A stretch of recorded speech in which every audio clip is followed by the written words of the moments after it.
discovered my partner's secret affair with my sister. It was a Tuesday morning, the kind of morning that felt normal. Sunlight streaming through the blinds, the hum of the coffee maker, Luna, our husky, pawing at my leg for breakfast. Daniel was in the shower, singing off-key to some classic rock song like he always did. I remember smiling to myself as I scrolled through my phone, thinking how lucky I was to have a marriage that still felt easy. That was before I found Mia's scarf. My sister had left it here weeks ago, after one of her surprise visits, which had become more frequent since she'd moved back to town. "I just missed you, sis," she'd say, batting her lashes. But lately, those visits felt strained. She'd cancel lunches last minute, forget plans we'd made. I chalked it up to her chaotic freelance schedule. The scarf was tucked under our couch, a silky blue thing I'd never seen her wear. When I pulled it out, Luna sniffed it aggressively, whining. Weird. But what really made my stomach twist was the scent clinging to it. Daniel's cologne, the one I'd bought him for our anniversary.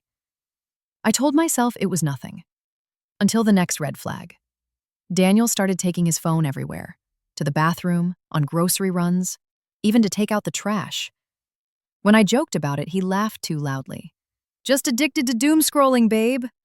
Then came the night he fell asleep watching football at Jake's. His location showed him downtown, but when I called Jake's wife, she said Daniel hadn't been over in months. I stared at my reflection in the dark bathroom mirror, guilt chewing at me for doubting him. "He's your person. Mia's your sister. Stop being paranoid." 3 days later, paranoia won. Daniel left his Apple Watch charging on the nightstand. I'd never snooped before, but my hands moved on their own. Scrolling through notifications, I froze at a text from Mia. "Can't stop thinking about last night. When can I see you again?" My vision tunneled. The reply? "Soon. Missing you too, kitten." Kitten. Mia's old high school nickname. The one she made Daniel promise never to use after he teased her about it once. I snapped photos of everything. Flirtatious innuendos, hotel reservations disguised as work trips, a selfie of them tangled in my sister's bedsheets.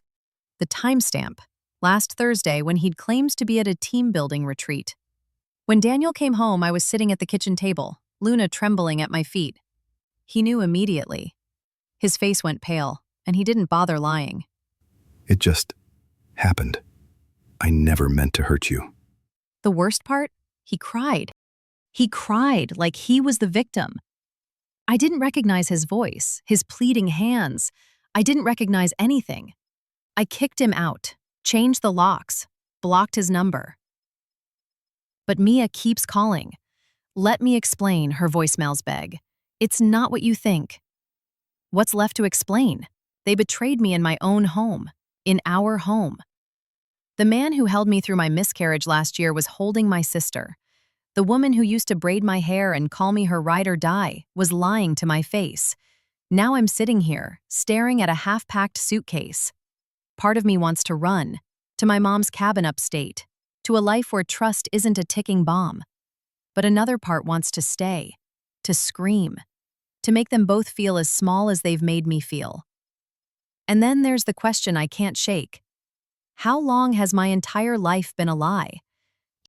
TLDR. Found out my husband and sister have been having an affair.